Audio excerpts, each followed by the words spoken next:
Bonjour, bonsoir, chers abonnés de Rota TV, bienvenue dans votre flash d'information. Nous commençons avec l'attaque d'un commissariat à Sékou. En effet, le commissariat du 2e arrondissement, situé dans le quartier d'Amdalaï de Sékou, a fait l'objet d'attaques d'individus armés non encore identifiés. L'incident s'est déroulé ce lundi 14 mars 2023 aux environs de 21h30. Selon des sources locales, des assaillants arrivés à bord d'un pick-up blanc auraient ouvert le feu sur le dit commissariat. Des forces de l'ordre étant sur leur garde ont répondu tout en repoussant l'ennemi. Le bilan provisoire de côté ami, 2 policiers blessés, des dommages sur le véhicule. Côté ennemi, un assaillant arrêté. Le ratissage est en cours dans le quartier Sido-Sonikoura où se sont répliqués les terroristes.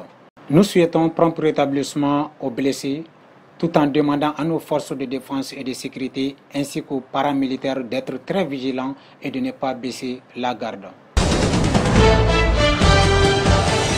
Ensuite, nous venons au domaine minier. Le Canada vend une réserve d'uranium du Mali. Alors que la contestation du projet de mine d'uranium de Faléa connaît une pause, la phase d'exploitation continue. Mieux, le Canada Govinex d'uranium qui dirige le projet a connu le 18 janvier dernier la vente de son gisement polymétallique, uranium, argent, cuivre de Faléa, acheté par Afrique Energy Metal, une autre société minière canadienne. Selon des spécialistes, cette société prendra le contrôle de la filiale en propriété exclusive de Govinex, Delta d'exploration Mali, pour une contrepartie totale de 5,5 millions de dollars. Et nous en venons à une action qui fait énormément plaisir au cœur, c'est l'œuvre de charité d'un émigré à des familles en prélude au Ramadan. Ça s'est passé à Bafoulavé. En effet, des familles de plusieurs villages dans les communes de Djalan, Djankon, Toumoura, Kontela ont reçu du riz et sucre. Ce geste est des natifs du cercle au Congo. Chaque famille de taille moyenne a reçu 1 tonne de sucre et 1 tonne de riz.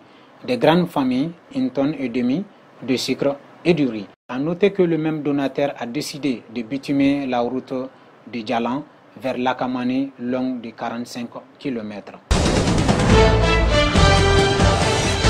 Nous terminons ce flash info avec plus de 5000 étudiants irréguliers découverts à la FLSL. Et oui, une commission ad hoc de vérification et de contrôle a détecté 5128 étudiants sans dossier d'inscription à la faculté des lettres, de langue et des sciences du langage. L'information est confirmée par les responsables de la dite faculté. Dans le communiqué, le recteur de l'Université des lettres et sciences humaines, dont relève la dite faculté, explique que ces 5128 étudiants, en plus d'être sans dossier, n'ont pas versé le droit d'inscription à la comptabilité de la faculté des lettres, des langues et des sciences du langage. Il ajoute que de nombreux autres étudiants professionnels se sont inscrits en payant 5 000 francs au lieu de 50 000 francs, comme exigent les textes. C'est tout pour ce flash info. Merci pour votre aimable attention. On se dit à très bientôt.